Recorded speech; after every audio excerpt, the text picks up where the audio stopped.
ఒక కొత్త తరహా ప్రపంచాన్ని చూసినట్టు అవుతుంది.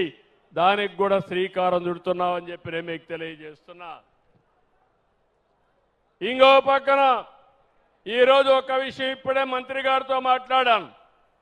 తొందరలో అన్ని చెరువులు, అన్ని కాలువలు, అన్ని ప్రాజెక్టులు అన్ని కూడా డిజిటలైజ్ చేస్తాం.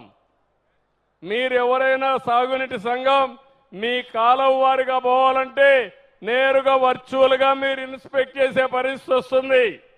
ఎక్కడికక్కడికి కెమెరాలు పెట్టి మీ రిజర్వాయర్లో ఎన్ని నీళ్లున్నాయో నేరుగా మీ ఇంటి దగ్గర నుంచే మీరు చూసుకునే రోజు తొందరలో క్రియేట్ చేస్తాం.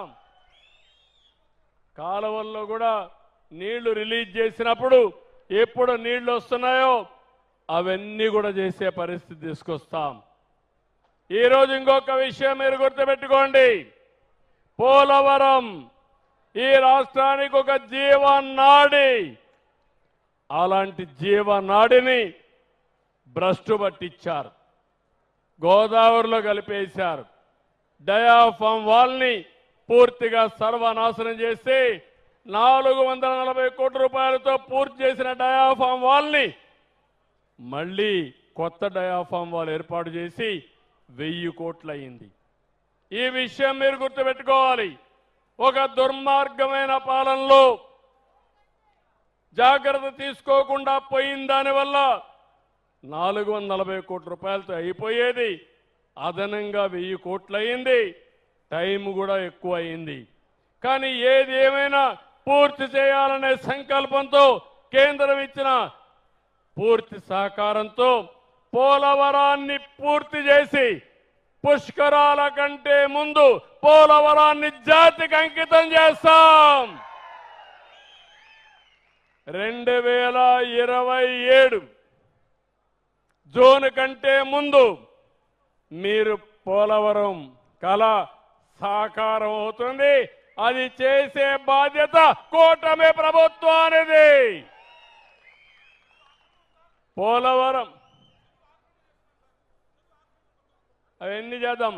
పోలవరం పూర్తయితే అక్కడి నుంచి నదుల అనుసంధానం. ఈరోజు కృష్ణాకు నీళ్లు వచ్చాయి, 10 ఏళ్లుగా వచ్చాయి. దగ్గర మీరందరూ చూస్తే 50,000 కోట్ల రూపాయలు రైతులకు జీఎస్డిపి పెరిగింది. ఈరోజు ఇంకొక పక్క పోలవరం లెఫ్ట్ మెయిన్ కెనాల్ పూర్తి అవుతుంది. మార్చి లోపల పూర్తవుతాం. అనకాపల్లికి నీళ్లు తీసుకొస్తాం. ఇప్పుడే ప్రారంభిస్తాం. విశాఖపట్నానికి నీళ్లు తీసుకొచ్చే బాధ్యత పోలవరం లెఫ్ట్ మెయిన్ కెనాల్ పూర్తి చేసే బాధ్యత తీసుకుంటాం. అది అయిన తర్వాత ఉత్తరాంధ్ర ప్రాజెక్టులు తారక రామ తీర్థ సాగర్ గాని అన్ని ప్రాజెక్టులు పూర్తి చేస్తాం. రాబోయే 3 ఏళ్లలో 2 ఏళ్లలో పూర్తి చేసి ఉత్తరాంధ్రాని సస్యశ్యామలం చేసే బాధ్యత, గోదావరి నీళ్లు వంశధారకు అనుసంధానం చేసే బాధ్యత మనదని మరొక్కసారి హామీ ఇస్తున్నా.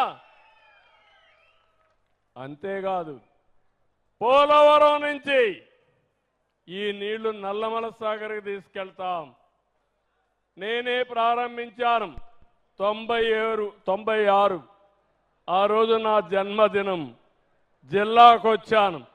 జిల్లా వాళ్ళు అడిగితే చాలా బాధపడితే అక్కడ పరిస్థితులు అర్థం చేసుకుని నేనే ఫౌండేషన్ వేశా. దుర్మార్గులు మొన్న అయితే చెప్పారు ఇది వెలుగొండ ప్రాజెక్టు పూర్తి చేశామని. పూర్తి చేయని ప్రాజెక్టు పూర్తి అయినట్టు భ్రమ కల్పించారు. ఈరోజు పనులన్నీ జరుగుతున్నాయి. ఈ సీజన్లోనే పూర్తి చేస్తాం. మా మంత్రి రామానాయుడు గారు చెప్పారు, నువ్వేం చేస్తావో నాకు తెలియదు. కరువు ప్రాంతం, వెలుగొండ ప్రాంతం సస్యశ్యామలం చేయాలి, జూన్లో నీళ్లు ఇవ్వాలని చాలా స్పష్టంగా ఆదేశాలు ఇచ్చాను. అది కూడా పూర్తి చేస్తాం. అదే మార్గం నీళ్లన్నీ తీసుకొచ్చి ఎక్కడికక్కడ నల్లమల సాగర్ కూడా పూర్తి చేసుకుంటే మనకు చాలా ఉపయోగపడుతుంది.